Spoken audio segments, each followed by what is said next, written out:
35 पे तो वकार यूनुस का स्ट्राइक रेट नहीं अपने घर। उसके बाद शुएब अख्तर अराइव हो रहे हैं जनाब मैनचेस्टर में। आप 70 साल के बाबियों को आप सिलेक्टर बना देंगे, 500 विकेटें लेते हुए बड़ा बड़ा जोर लगता है, बड़ा टाइम लगता है। सैलरीज ही इतनी नहीं थी। तो मैंने उनको कहा यार ये पांच को जाग कप मेरे को के पे ने छेवा मैं चावा पीने ने यार 5 दस्ते जो है ना ये 10 दसों में वो मुसलसल लगे हुए हैं।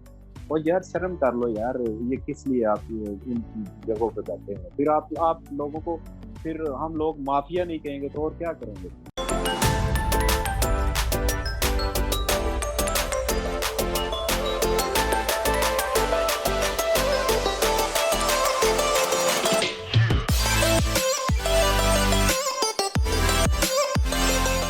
अस्सलाम वालेकुम, मैं हूं सलीम अकबर और आप देख रहे हैं chit chat with Salim Akbar. आज जो प्लेयर हमारे साथ गेस्ट हैं बहुत ही अच्छे फर्स्ट क्लास क्रिकेटर हैं। इनके रिकॉर्ड्स बहुत ही शानदार हैं। 112 मैचेस ये खेल चुके हैं फर्स्ट क्लास के। ओवर 3000 रन हैं इनके। 130 हाईएस्ट है। 500 से ज्यादा आउट हैं। 39 टाइम ये 5 विकेट्स ले चुके हैं। 8 टाइम 10 विकेट्स ले चुके हैं। लिस्ट ए के भी 84 मैचेस खेल चुके हैं। ओवर 1000 रन है। Very good cricketer from Daska, Tahir Mughal. आइए आपकी मुलाकात कराते हैं और उनकी लाइफ के बारे में और उनकी लाइफ जर्नी के बारे में कुछ जानने की कोशिश करते हैं। ताहिर मुगल साहब, थैंक यू वेरी मच जनाब, आपने टाइम दिया हमें और खुश आमदीद आपको कहते हैं अपने programme chit chat with Salim Akbar में। बहुत शुक्रिया सलीम भाई आपको इनवाइट करने का। और सुनाए काफी कैसे हैं? 25 साल अल्हम्द 25 साल बाद 25 साल बाद एग्जैक्टली मुलाकात हुई। काफी अरसे के बाद मुझे याद है कि आप अख्तर के साथ आते होते थे गुजरांवाला जी स्टेडियम में। जी तो बड़े अरसे के बाद बात हो रही है, तो माशाल्लाह आप सबसे पहले तो बड़ी खुशी है आपकी परफॉर्मेंसेस के ऊपर और आपकी अचीवमेंट्स के ऊपर। हमें यहाँ बहुत पे यूके शुक्रिया। में न्यूज़ मिलती रहती हैं आपकी और बड़े हम खुश होते हैं जनाब के हमारे दोस्त हैं जो इतनी अच्छी परफॉर्मेंस दे रहे हैं। बहुत शुक्रिया। अच्छा, सबसे पहले तो जनाब आप ये बताएं तार कि आपको जो यंग एज में, क्योंकि आप डस्का से थे और आप गुजरांवाला वगैरह में आते थे क्रिकेट खेलने के लिए, क्या मुश्किलात आपको पेश आती थी यंग एज में, ट्रैवलिंग के पॉइंट ऑफ व्यू से या ट्रेनिंग के पॉइंट ऑफ व्यू से? देखें जी, मुश्किलात गुजरांवाला खैर इतना दूर नहीं है, लेकिन 93 से लेकर 94 5 की बात आप कर रहे हैं। जब मैं ऐसे ही कह लें कि किसी काम गया हुआ था गुजरांवाला, तो अंदर देखा तो मैंने कहा स्टेडियम देखते हैं। चल के देखा तो अंदर अंडर 19 के जो ट्रायल हो रहे थे, तो लकीली मैंने कुछ शायद व्हाइट कलर की शर्ट भी पहनी। तो मुझे सोहेल जैदी साहब है वहाँ पे और सिलेक्टर्स हैं वहाँ पे। वो मैंने कहा सर मैंने ट्रायल किया। तो क्रिकेट मैंने खेली थी थोड़ी बहुत, पे बॉल पे पहले मैं ट्रायल दी है। तो मुझे 3-4 बॉलों के बाद उन्होंने सेलेक्ट कर लिया मुझे। तो ये तो बॉलर ठीक है यार, बच्चा कहाँ से आया? मैंने कहा जी इससे मैं दस्ते पे आया। तो मुश्किलात बाद में फिर कैंप में बुलाया, फिर आने जाने का मसला तो होता था। फिर जैसे भी आपको पता ही है कि ट्रैवलिंग पाकिस्तान में तब तो इतनी इजी नहीं था लोगों के लिए, इतनी आसान नहीं था। तो बसें चलती थी, उस पे बैठ के फिर हम भी आते जाते रहे। तो बड़ा मजा आया। वो जो 15 दिन का इन्होंने पहले कैंप लगाया, फिर मुझे सिलेक्ट कर लिया। उस दौर में कह लें कि ये शायद अफरीदी है, अब्दुल रज़ाक है और ये लोग इधर से अजहर महमूद हैं, इनके खिलाफ खेलने का मौका मिला। आप लोग हमारे से 1 साल सीनियर थे अंडर 19 में, जी तो फिर बिल्कुल। मौका मिला। तो फिर वहां से क्रिकेट स्टार्ट हुई। उससे पहले मैं राना मुश्ताक साहब का जिक्र जरूर करना चाहता हूँ कि उन्होंने मुझे वो कॉलेज की तरफ से, वो भी शायद अंडर 19 की टीम होती है जो बोर्ड की, गुजरांवाला बोर्ड बोर्ड की के थे। टीम बनती है, उसमें मुझे उन्होंने बड़ा अप्रिशिएट किया, जिससे मुझे जो है ना क्रिकेट खेलने में शौक पड़ा। और ये जो मैं बात कर रहा हूँ, जो मैं अंडर 19 के ट्रायल किस तरह देने गया, वो मैं उसी क्रिकेट बोर्ड के क्रिकेट खेलने जो बोर्ड के काम गया हुआ था, यानी कि क्रिकेट के ही काम गया था। जो राना मुश्ताक साहब ने मुझे कहा कि ये बच्चे में टैलेंट है, तो कह ले कि यही एक स्टार्ट है। वो एक मौका मिल गया, बंदा अच्छा, है। तो इसके बाद जब आप अंडर 19 में खेले गुजरांवाला की तरफ, तो वहां पे आपकी जी परफॉर्मेंसेस कैसी रही आपकी? अंडर 19 में कभी इससे पहले कह ले सोचा भी नहीं था कि एक डिवीजन की टीम में सिलेक्ट हो जाएंगे। वो पहला चांस था। तो जो पहला सीजन है वो मेरा कह ले 2 मैचेस में थे। बॉलिंग अच्छी की लेकिन इतनी परफॉर्मेंसेज नहीं दे सके, विकेट नहीं मिली, पहले स्कोर करने का चांस भी नहीं मिला। लेकिन जो नेचुरल टैलेंट था वो कह ले एक ऑलराउंडर था, वो था। तो उसके बाद फिर नेक्स्ट ईयर आए तो ऐसा मौका मिला कि मैं शायद उसमें अपने ग्रुप में सीनियर रह गया, फिर मैं कैप्टन बना गुजरांवाला डिवीजन का। उसमें फिर मेरी परफॉर्मेंस ठीक थी, जिसकी बुनियाद पे मुझे पाकिस्तान अंडर 19 के लिए कॉल कॉल आई। अच्छा, फिर इसके बाद आपने गुजरांवाला की तरफ से ट्रॉफी खेली है, ठीक है?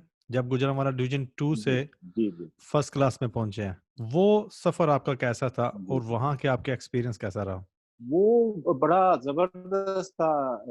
काजी मुजाहिद साहब थे, वो प्रेसिडेंट साहब, और नकवी नकवी साहब थे हमारे, ज़िया नकवी साहब। इन्होंने बड़ी सपोर्ट की कि ये बच्चे ने अंडर 19 में परफॉर्मेंस अच्छी की है, तो इसको क्यों ना ग्रेड 2 जो ट्रॉफी खेलती है गुजरांवाला डिवीजन, इसमें सेलेक्ट करें। तो उन्होंने मतलब बड़े इंसाफ के साथ जो है ना, उन्होंने चांस दिया, कह लें सब लोगों को चांस दिया जिस जिसको बनता था। तो वहाँ मौका मिला, तो ऐसा करना हुआ अल्लाह के कि वो टीम भी माशाल्लाह बड़ी जबरदस्त टीम आ रही है। मेरा ख्याल है कि राना क़यूम और माजिद सईद, ये लोग जो बड़े-बड़े नाम हैं, इमरान अब्बास, मुबशर नज़ीर, ये लोगों को आप शायद मूव हो गए थे, वरना आप तो one of the quickest bowler थे उस दौर के। तो जिनको मैंने अंडर 19 में मेरे ख्याल कैंप भी साथ लगे होते थे, आप भी बॉलिंग करते थे, मैं भी साथ करता, तो हम तो लगते थे हम कुछ भी नहीं है इनके आगे, तो ये कौन सी बला जो छोटे से कद से इतनी तेज बाउंसर मारते हैं। और तो एनीवे फिर उन्होंने मुझे इस ट्रॉफी के लिए सिलेक्ट किया। फिर उसमें परफॉर्मेंसेस ठीक रही, मतलब रीजनेबल परफॉर्मेंस रही, ये नहीं कि मैंने कहा कि बड़ा वो बड़ी जबरदस्त परफॉर्मेंस रही, और टीम बड़ी अच्छी थी हमारी। उसमें फिर सियालकोट के भी कुछ कुछ प्लेयर थे, आमिर वसीम थे, फिर फाइनल तक इजाज अहमद भी आ गए, फिर अंडर 19 पाकिस्तान खेले ये हमारे पास, वो हाफिज माजिद है, इनामुल्लाह थे, ये राना कयूम की मेरे ख्याल कैप्टन थे। तो फिर आमिर एक बड़ा जबरदस्त प्लेयर रहा। आमिर भाई गुजरांवाला के हमारे बैट्समैन है, ये लोगों की हम एक इकट्ठा एक आमिर ऐसा खान, कॉम्बिनेशन। आमिर खान की बात कर आमिर रहे हैं? खान, बिल्कुल। जी जी जी। और ये 4-5 प्लेयर तो कभी नहीं भूल सकते, जिनमें राना कयूम साहब नंबर 1 जनाब हमारे प्लेयर रहे हैं, कि जिनको पता था कि क्रिकेट क्रिकेट की समझ थी, कैसे खेलना है। और माजिद सईद ऑलवेज ग्रेट है। तो ये बड़ा अच्छा सफर, वो फिर पहले ही सीजन हमें मौका मिला ग्रेड 2 ट्रॉफी का, तो वो चैंपियन हो गए। उससे फिर बुनियाद शुरू हुई, जो फर्स्ट क्लास की टीम हमारी चैंपियन हो गई। तो मोहम्मद जायद थे हमारे खिलाफ खेल रहे थे, मुल्तान के साथ हमारा फाइनल हुआ, मुल्तान के स्टेडियम और पुराने स्टेडियम में। तो वहाँ पे हम लोग इजीली चैंपियन हो गए थे मेरे ख्याल। हाँ, शोएब मलिक भी थे उस टीम का हिस्सा, फिर इजाज अहमद ने आके जो है ना कप्तानी की फाइनल में, तो वो जीत के थे हम लोग बड़े आराम से टूर्नामेंट। तो फर्स्ट क्लास में ये कह लें कि हमारा हिस्सा है उसकी जो फर्स्ट क्लास। पहले मैं आपकी परफॉर्मेंसेस माशाल्लाह को लोगों को बता दूं कि आपके फर्स्ट क्लास जो है 112 मैचेस हैं, लिस्ट ए के 84 मैचेस हैं, इन दोनों की विकेटें मिलाएं तो ओवर 600 विकेट्स हैं आपकी माशाल्लाह। और नियरली 40 टाइम आपने 5 विकेट्स ली हुई हैं, और 8 दफा आपने 10 विकेटें ली हुई हैं। और आपका सबसे जो मुझे चीज पसंद आई है ना, as a fast bowler myself, कि वो आपका स्ट्राइक रेट है। 40 का स्ट्राइक रेट किसी भी लेवल के क्रिकेट में, फर्स्ट क्लास हो इंटरनेशनल, कहीं भी 40 का strike is very very good thing, is a big achievement. इतनी आपकी परफॉर्मेंसेस थी। पहली बात तो ये आपने अभी मेंशन किया, तो उसके ऊपर मैं जरा बात करूं कि ये जो फास्ट बॉलिंग आप तेज इससे कर सकते थे, और आपने डिलिबरेटली अपने आप को होल्ड बैक किया कि मैं स्विंग के ऊपर ज्यादा कंट्रोल करूं, आपने स्पीड की तरफ जाना खुद ही नहीं मुनासिब समझा? जी, ये सलीम भाई, ये जब फर्स्ट क्लास कह लें गुजरांवाला की टीम जब फर्स्ट क्लास में आ गई, तो मुझे याद पड़ता है कि पहला मैच हमारा शायद पिंडी के साथ आया, फिर उसके बाद पेशावर में आया। तो 2 मैचेस में मुझे थोड़ा सा आइडिया मिलना शुरू हो गया कि यार स्पीड जो है ना काम नहीं कर रही आपकी। उसके बाद जब तीसरा मैच आया, तो शायद मेरी 10 विकेट मुझे मिल गए। हाँ, पहला मैच लाहौर के साथ था। अनफॉर्चुनेटली भूल जाता है बंदा, पहले ही मैच जो है ना मेरा, उसमें मुझे गुजरांवाला की तरफ से 10 विकेट मिल गई लाहौर के खिलाफ, जो मेरा डेब्यू मैच फर्स्ट क्लास। हाँ जी, उसके बाद जो बड़ा मैंने जोर मारा कि मेरा फर्स्ट क्लास का डेब्यू, जोर मारा। अगला मैच 2 दिन के बाद जब आता है फिर पिंडी के साथ, तो वो ताकत ही नहीं थी, वो तैयारी नहीं थी शायद कि फर्स्ट क्लास में कितना जोर लगता है, 20-20 25-25 ओवर करने पड़ते हैं। तो जब वो सारा दिन के बाद थके तो अगले दिन उठा ही ना जाए, तो मैंने कहा यार ये तो इतना जोर लगता है, तो ये जरा डिफरेंट चीज है, 4 दिन बॉलिंग करनी है। तो शायद इस वजह से फिर दूसरे तीसरे मैचेस के बाद ही मुझे समझ आनी शुरू हो गई कि ये वाला काम नहीं है। तो स्विंग तो मेरा शुरू से एक नेचुरल चीज थी, एक इन स्विंगर होता था। तो मैंने उस पर फिर वर्क करना शुरू कर दिया, आहिस्ता आहिस्ता फिर टाइम गुजरता गया। फिर मैंने कहा स्पीड को क्या करना है, इसको खेलो कि इसमें स्टेबल कैसे रहना है इस फर्स्ट क्लास क्रिकेट में। तो वो ऐसा टाइम गुजरता गया, तो फिर उसको होल्ड कर लिया मैंने कि ये काम आ जाएंगे। तो जो आपकी लिमिट्स है उसके अंदर आप रहे तो आप बेहतर रहते आपकी पर्सनल परफॉर्मेंसेस तो अभी तक चल रही थी जब तक आपने क्रिकेट छोड़ी है, लेकिन पहले 2-3 साल तो आपके बहुत ही एक्सेप्शनल थे, nearly over 100 wickets first class में।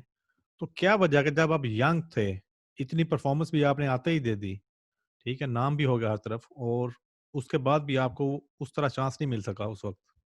ये चीज सलीम भाई, ये चीज जब से क्या ले, हाँ ये मेरा पहला दौर था जब मैंने क्रिकेट पहले स्टार्ट की। तो मैंने 70 विकेट शायद पहले सीजन में लाए थे। तो वो एडीबीपी बैंक था उसकी तरफ से 30 विकेट थी, 40 विकेट गुजरांवाला की तरफ से, 70 विकेट टोटल बन गई मेरी थी।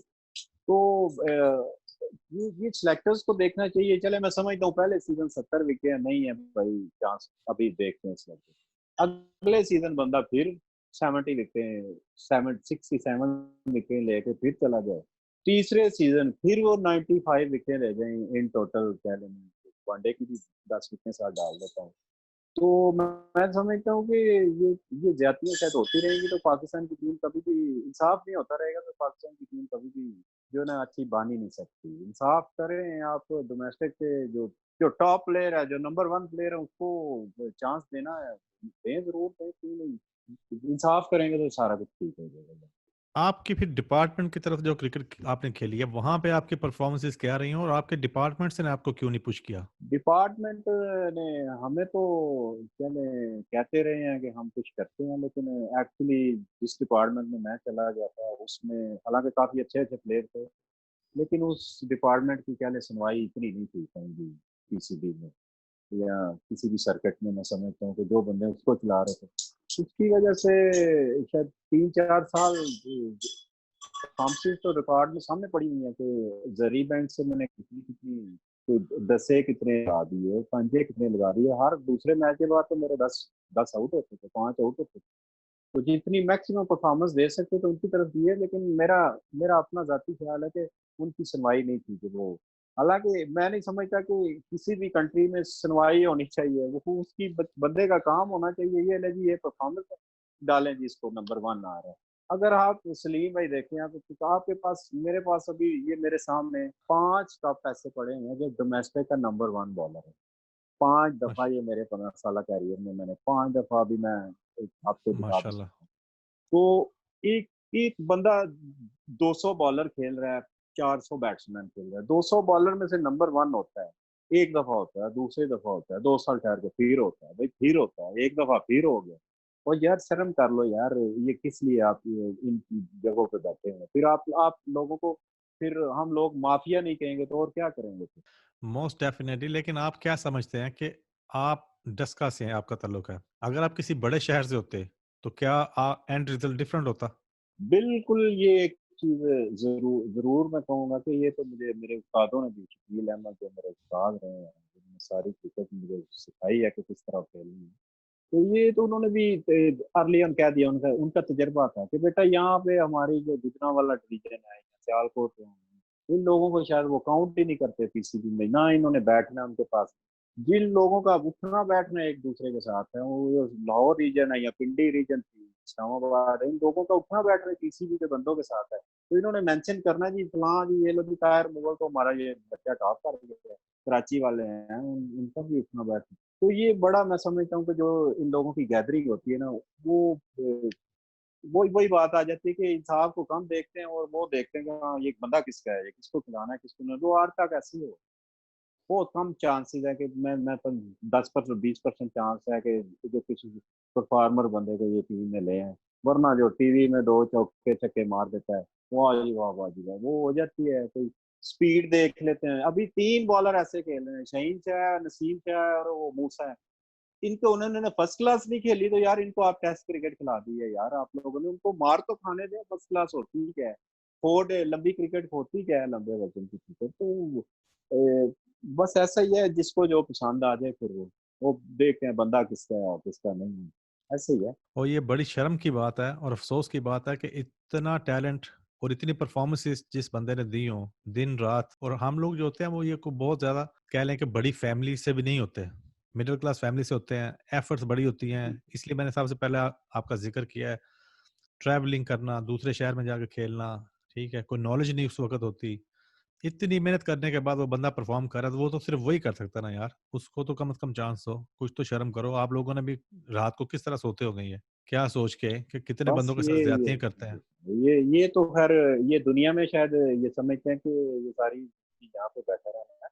ये तो जवाब देने पड़ने हैं इनको कि कितने लोगों के आपने जो है ना मुस्तकबिल बर्बाद की है, जिनकी वजह से वो अपने घर चला सकते थे, अपनी फैमिलियां चला सकते थे। तो ये अगर इंसाफ किया हो इन लोगों के साथ, उनके घर चल रहे हैं, उनको बच्चे पल रहे हो, तो उनके मामला ठीक हो रहे हो जिंदगी में, तो ये अल्लाह इनको भी सुकून दे। लेकिन ये चले इधर तो नहीं बैठे रहना।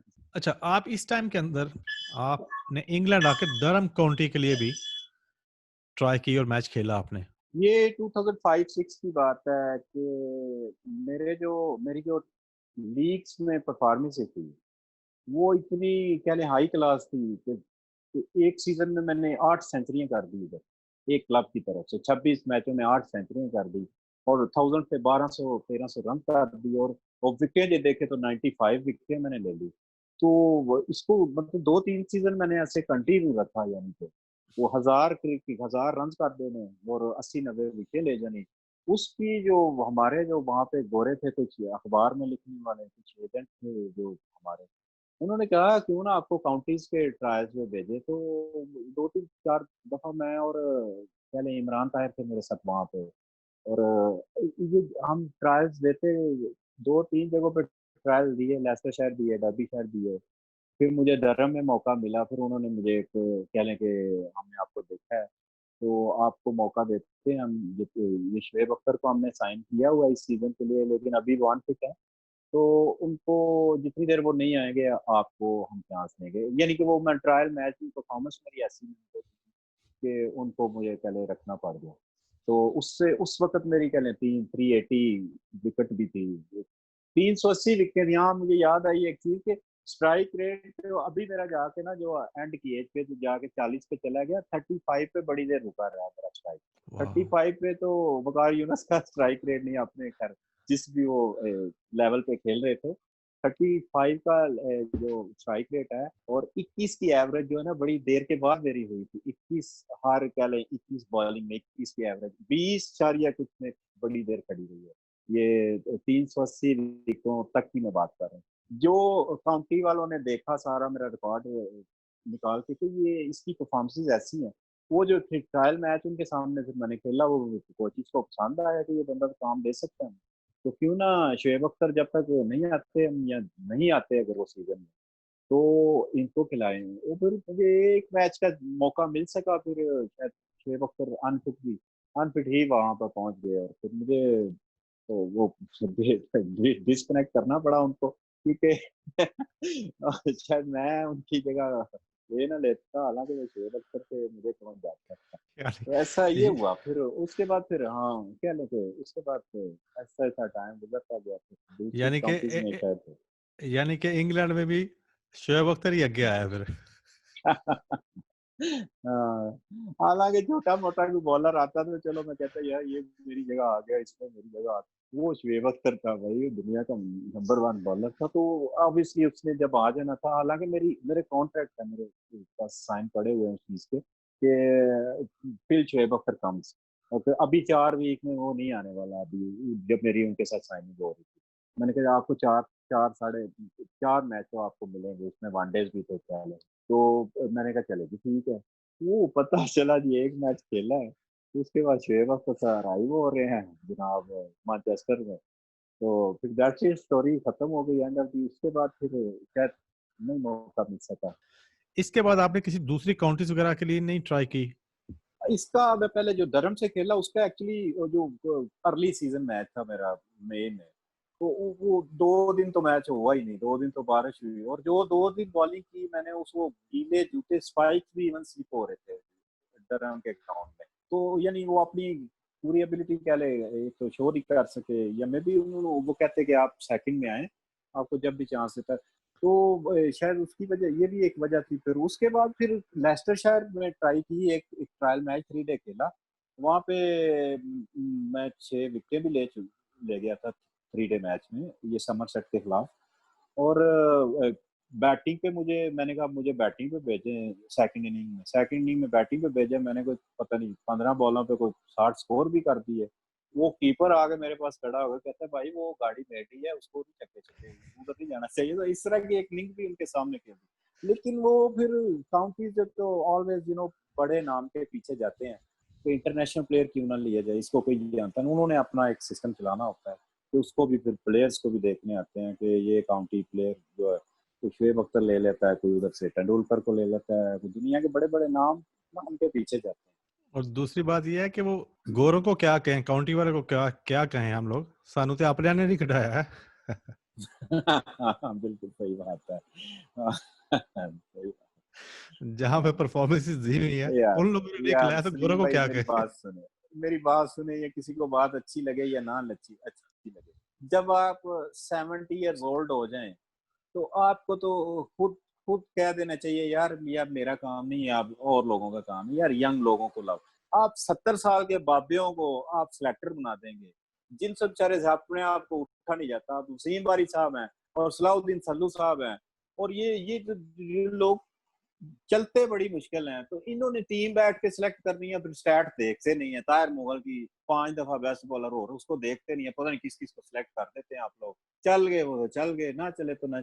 आप यार उन लोगों को लेके आए, जैसे जो रिसेंट क्रिकेट को छोड़ते हैं उनको सिलेक्टर बनाए, उनको कोचिज बनाए, ताकि वो उनको पता हो यार ये बंदा थोड़ा सा मेरे साथ भी खेल रहा है, थोड़ा सा क्या मैंने सीनियर भी है उसका, तो मुझे इसके एटीट्यूड का सारा पता है, वो प्लेयर्स का सारे एक दूसरे का पता। अब वसीम बारी साहब को तो मेरा कभी जिंदगी में पता ही नहीं होगा, जब मैंने 95 विकेट ली तो वो चीफ सेलेक्टर थे और एहतशामुद्दीन साहब थे, और सलाउद्दीन सालू साहब के सामने मैंने 70 विकेट एक दफा टूर्नामेंट, इन लोगों को तस्लीम आरफ साहब मेरा तारीफ करवा रहे हैं कि ये ताहिर मुगल है, इसने 70 विकेट नेशनल बैंक से ली है, इसको चांस दें यार, ये बड़ा तगड़ा प्लेयर है।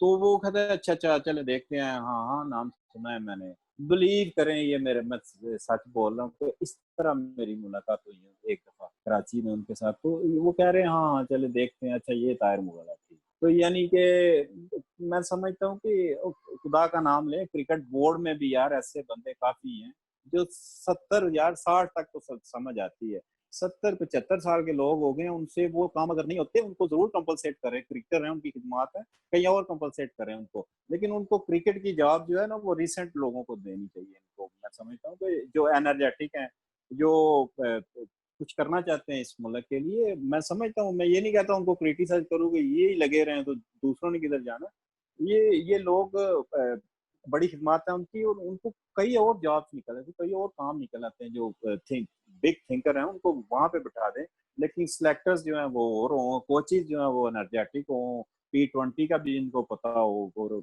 वनडे भी जिन्होंने, अब ना तो सलीम यूसुफ साहब ने कभी T20 खेला था, ना सलीम, ना इन्होंने वसीम बारी साहब ने खेला, और मैं समझता हूँ कि यार इनको एक चीज के अंदर से आप गुजरे नहीं है, तो आपको शायद उस चीज का उतना तजर्बा नहीं होता, तो आप डेफिनेटली, मेरी बात को समझ गए हैं ना कि बिल्कुल। मैं कहना क्या चाह रहा हूँ कि हाँ, नहीं यंग नहीं, जो लोग डेफिनेटली। होते हैं, जो रिसेंट लोग हैं उनको आगे लाना। अच्छा, तो किस टाइम के ऊपर फिर आपके कैरियर में आपने आई थिंक स्टॉप कर दिया शायद 2012 12 में, ठीक है? अभी तो आप बहुत यंग थे उस वक्त भी, क्या वजह, कह आपने फिर क्यों लें, स्टॉप कर मेरा कहते 35 या 36 का होंगे, तो 1243 का मैं भी हूँ, तो वजह कुछ क्या, लेकिन मैंने फिर सोचा कि इसके बाद तो अब इससे आगे तो कहीं नहीं जाना, इससे तो पीछे ही अब आना है, तो 500 का एक कह लें कि हदफ भी मेरा पूरा हो गया विकेटों का, 500 विकेट लेते हुए बड़ा बड़ा जोर लगता है, बड़ा टाइम लगता है यार, 15 साल फास्ट बॉलिंग की, साइड ऑन एक्शन भी हो बंदे का, और कमर की दर्द पे वो जो स्टिफनेस है वो भी कहती है फिर आप चलो यार बस करो, उसका बैटिंग के साथ मेरा थोड़ा सा टाइम गुजर गया कि चलो बैटिंग करते हैं, थोड़ी सी बॉलिंग आहिस्ता आहिस्ता पहले कम की। हालांकि मेरा सलीम भाई, मैंने आपको बताया कि मेरा फर्स्ट क्लास का पहला जो मैच था उसमें 10 विकेट थी मेरी लाहौर के खिलाफ। जो सलीम लाई, जहूर लाई और अब्दुल रजाक, नईम अशरफ, ये बड़े बड़े प्लेयर थे उस टीम में। तो ये मैंने अभी अपना जो आखिरी फर्स्ट क्लास का मैच खेला उसमें मेरी कहने 4 विकेट थी। उससे जो सेकंड लास्ट मेरा मैच था उसमें मेरी 10 विकेट थी। उसमें 7 टेस्ट क्रिकेटर खेल रहे थे, इंक्लूडिंग ये हमारा टेस्ट क्रिकेटर हमारा बाजेद खान है, अली नकवी थे उसमें, अजहर अली थे। ये 6 तो टेस्ट क्रिकेट खेल रहे थे केरल की टीम। उसमें 10 विकेट थी मेरी सेकंड लास्ट मेरे मैच में। उसके बाद फिर मैं एक आखिरी मेरा मैच आया सियालकोट में, क्या ले मेरे उस मैच में मेरा 500 का विकेटों का पूरा आया। उसके बाद मेरा शायद दिल्ली नहीं किया गया।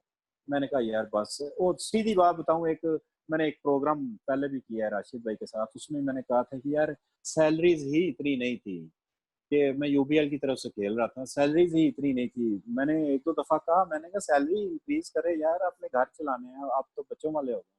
तो वो इस तरफ आते ही नहीं थे वो लोग। मैंने कहा बस ठीक है यार, अब जोर नहीं लगता, इतना बड़ी एज भी हो गई है। और फिर सोचा कि कहीं इधर उधर सेटल हो जाए या कोई बिजनेस के बारे में सोचते हैं। तो ये वजह थी मेरे कह लें छोड़ने की क्रिकेट आपने को, वरना 2-4 साल हाँ, और गुजर जाते मेरे आराम बिल्कुल। से। और आपने ना सिर्फ के 10 आउट किए हैं सेकंड लास्ट मैच में, आपने जो 130 नॉट आउट भी आपने आखिरी सीजन में किया। जी बिल्कुल, ऐसे ऐसे ही है वो। हाँ, एक ठीक। इस्लामाबाद में एक बिल्कुल टीम कह लें 40-50 पे 4-5 आउट हो गए तो फिर ऑब्वियसली ऑलराउंडर की पारी जल्दी आ जाती है उस दिन। तो फिर वो एक चलो दाल लग गया मेरा भी।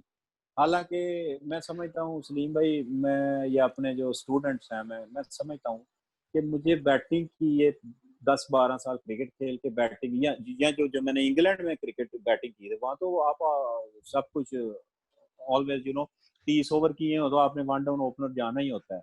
वहां पे जो क्रिकेट का जो बैटिंग का तजर्बा, टेक्निक आई ना, समझ आई जो मैं इससे जो 3,000 3,500 रन है, मैं शायद 10,000 के करीब रन कर गया होता। लेकिन मैंने बॉलिंग ही इतनी कर दी, बॉलिंग ही मुझे, मेरी बॉलिंग की परफॉर्मेंस इतनी थी कि मैं अगले दिन स्टिफ पड़ा होता था, तो बैटिंग में उतना कुछ कर नहीं सका फर्स्ट क्लास में जितना मैं कर सकता था। लेकिन T20 एक बाद में क्रिकेट ऐसी आई कि जिसमें थोड़ा मौका मिला कि ताहिर मुगल भाई क्या है, किस क्या वो छक्के छक्के लोगों को मार के दिखाए। और एक एक इनिंग में 10-10 8-8 छक्के ऐसी फर्स्ट क्लास लेवल की टीमों को मारे वनडे में और T20 में। फिर वो उससे फिर कह लें कि थोड़ा शो हुआ कि मैं बैटिंग भी कर सकता हूँ। हालांकि टेक्निक्स जो है वो उसकी समझ आ चुकी हुई थी उसमें, इंग्लैंड में खेल के काफी। उस वहां तो टेक्निक के बगैर बंदा चल ही नहीं सकता। आपका कैरियर माशाल्लाह इतना लंबा था।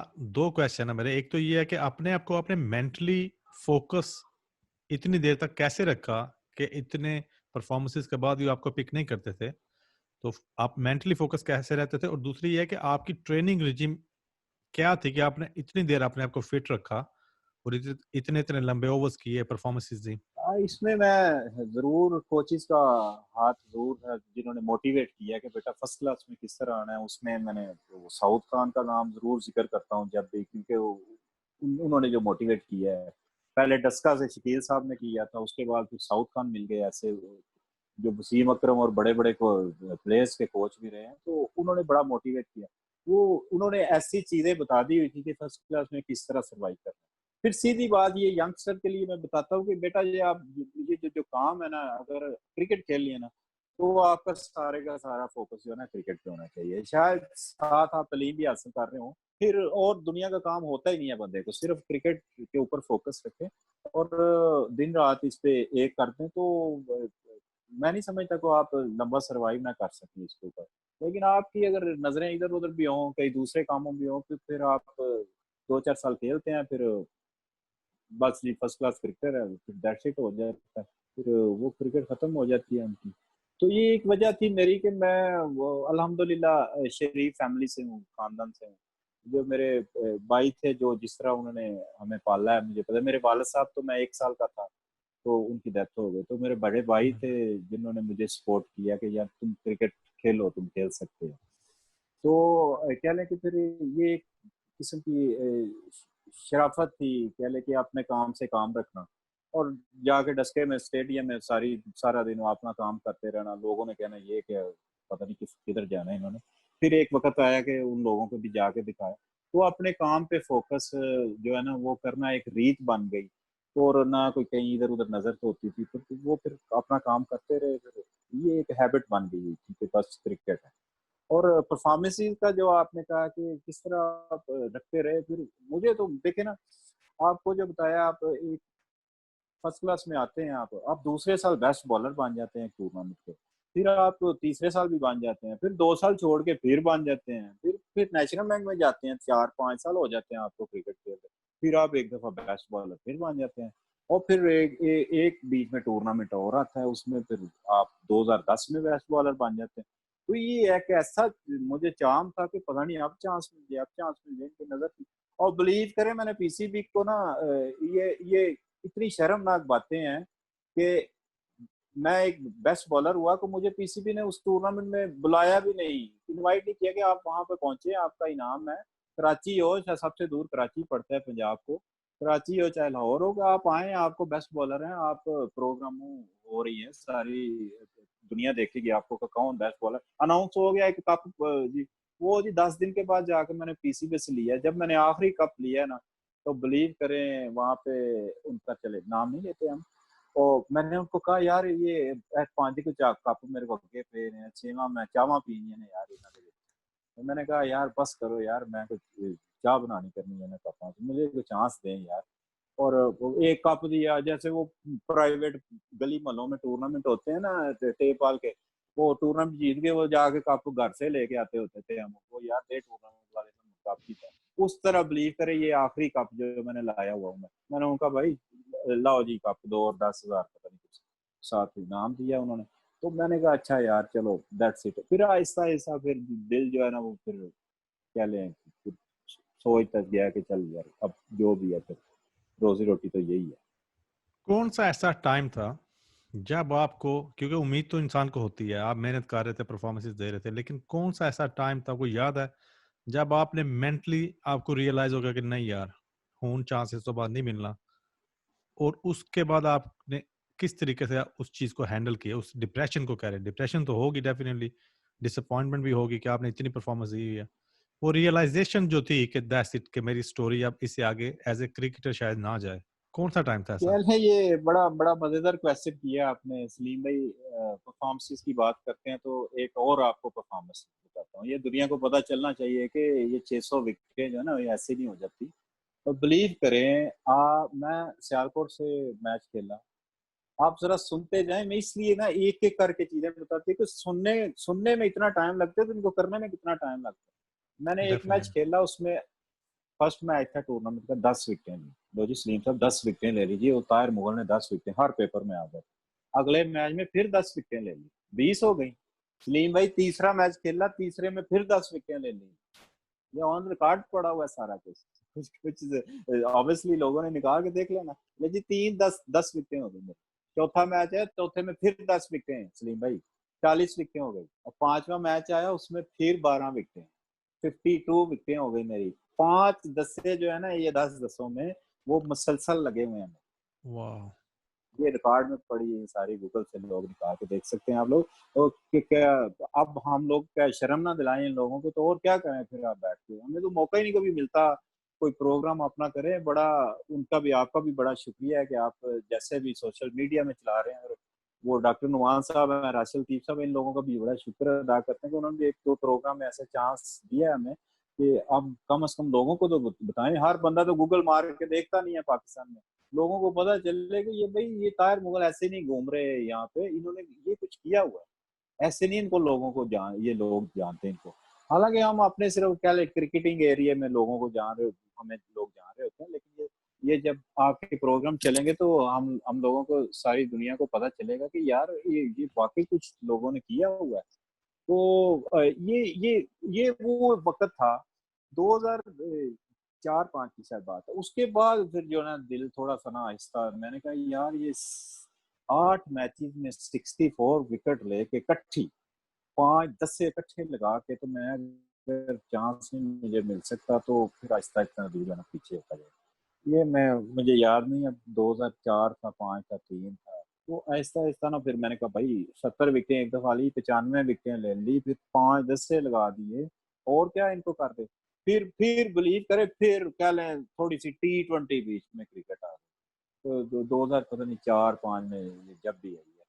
तो उसमें उसमें ना मुझे कह लें शुएब मलिक तो मेरा पता था, मेरे वो कह लें गराई हैं। उसको पता बिल्कुल। था कि ताहिर मोगो को हिटिंग करनी आती है। उसने मुझे इमरान नज़ीर के साथ में चांस देना शुरू कर दिया ओपन पे, वन डाउन ओपन पे। वो जब मैंने जाके तो 2-4 वो छींटे मारनी करनी, 2-2, 4-4, 3-3 छक्के मार दिए ऐसे बॉलर्स को।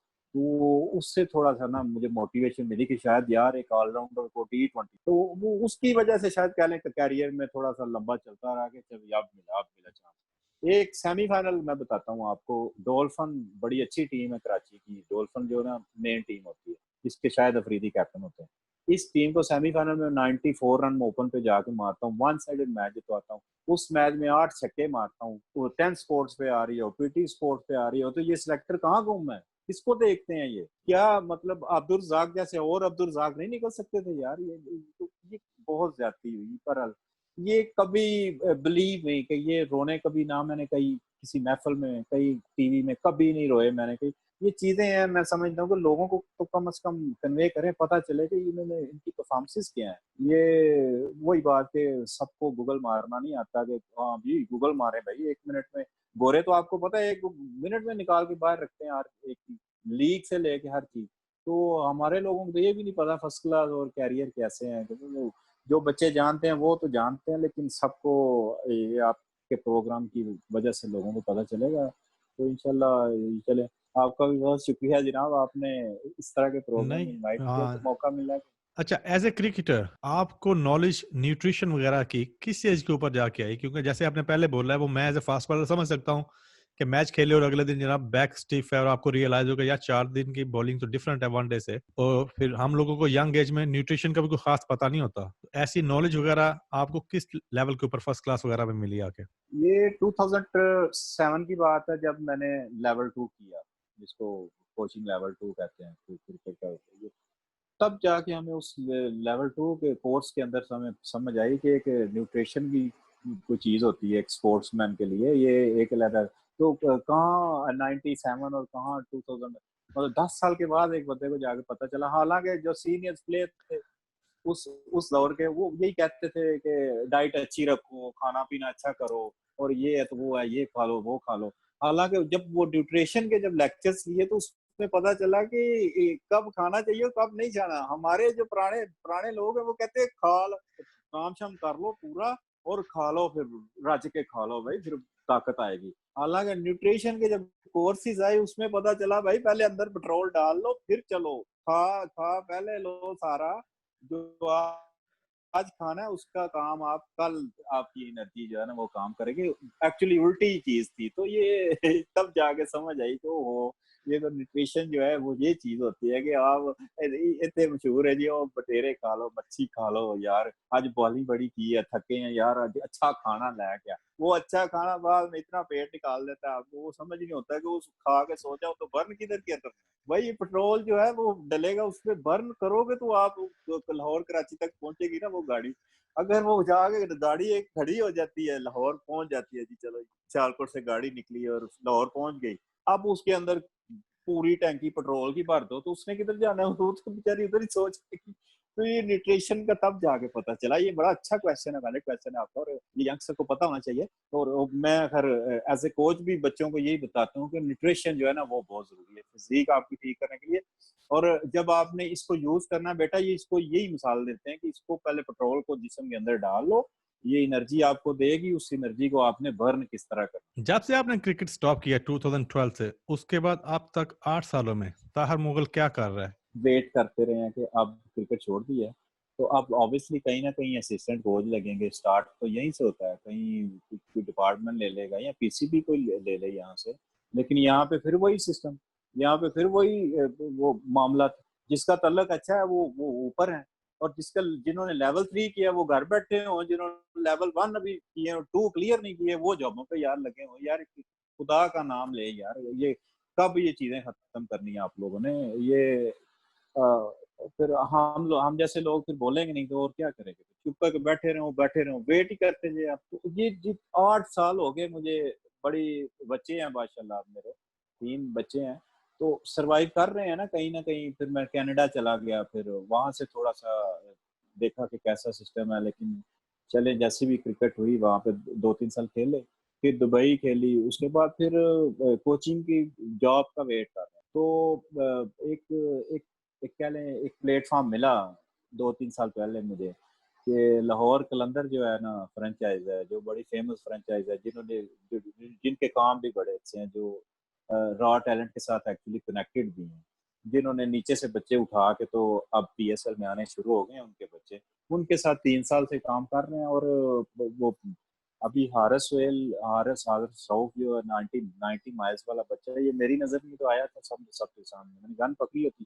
वो 93 माइल्स पे सलीम भाई, जहां पे आप वो मुझे याद है कि जितनी तेज आपका बॉल जाता होता था, कम से कम 90 माइल तो आप कम से कम आपकी स्पीड होती, उतनी ही तेज उसी पिच पे गुजरांवाला के ऊपर उन्होंने ना हारिस ने जो ना 93 पे बॉल फेंक दिया, तो वो बच्चा निकल आया 1-2 सालों में, वो उसको डेवलप किया इन्होंने लाहौर कलंदर में, फिर वो पाकिस्तान टीम में अब आ गया, अब इंग्लैंड की टीम में भी, इंग्लैंड के टूर में भी उसका नाम है। तो माशाल्लाह ये एक ऐसा प्लेटफॉर्म था, मैं समझता हूँ उन्होंने भी थोड़ी पहले वो भी हेल्पिंग है लोगों के, कोचिज के भी और प्लेयर्स के भी, जिनको कोई कुछ नजर नहीं आता, वो आकिब भाई को भी सलाम है, और लाहौर कलंदर की मैनेजमेंट को भी, राना ब्रदर्स को भी सलाम है, कि उन्होंने कम से कम इन लोगों का ख्याल रखा हुआ कि चले ये किसी काम कुछ फ्री बैठे हुए हैं, इनको कुछ ना कुछ काम दें, और इनके भी घर चलने चाहिए, इनकी अर्निंग का सिस्टम होना चाहिए, तो उनका भी शुक्र।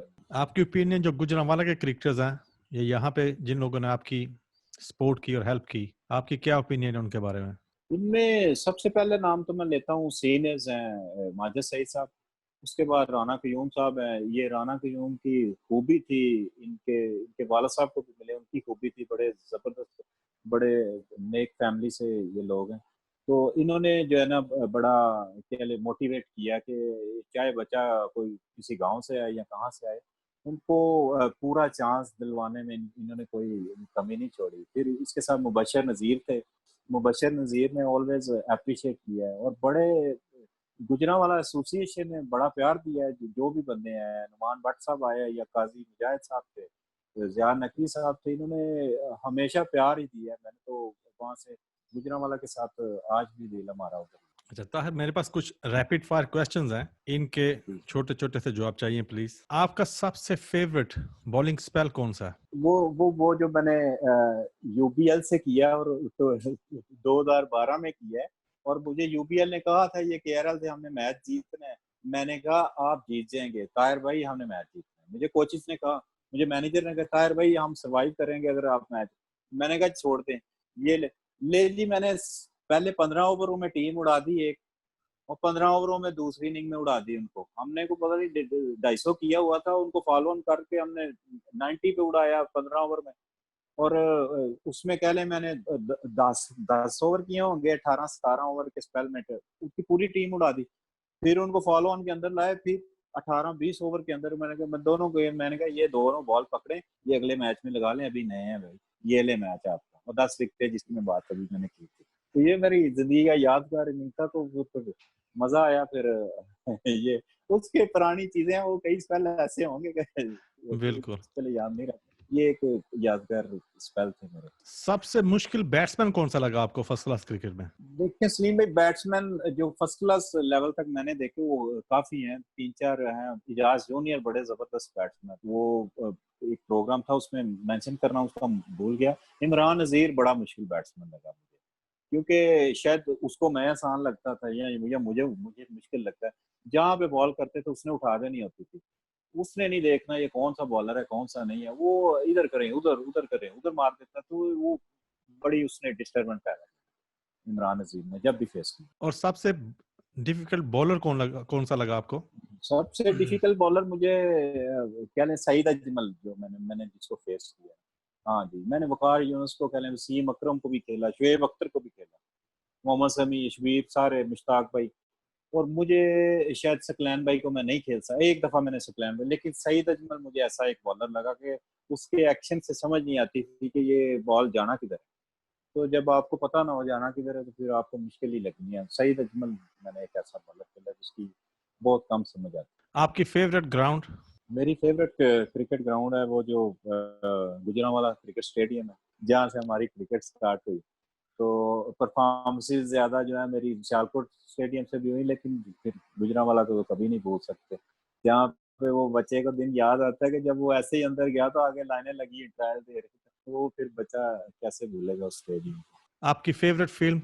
फेवरेट फिल्म जो है वो पाकिस्तानी फिल्म वो दीवार देखी है। अगर आपको फिल्म में हीरो ले लिया जाए तो क्या चाहते हैं कि जी कौन हीरोइन हो आपके साथ? फिर तो चले जिसको मर्जी जैसे पहले ले तो लें जिन्हों मर्जी पालो मेरे लो हाँ ही है।